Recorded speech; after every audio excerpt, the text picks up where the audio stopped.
আমি জানি না আপনারা কেন বলেন যে money can not by happiness. Of course it can.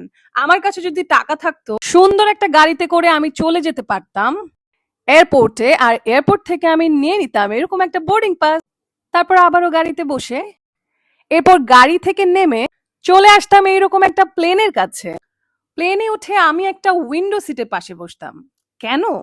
কারণ this is my happiness. So আমি আমার হ্যাপিনেস এর খোঁজে অবশ্যই এইরকম একটা সমুদ্রের তীরে আসতাম। আর শুধুমাত্র সমুদ্রের তীরেই না, আমি আনারকলি খেতাম, and this makes me so happy.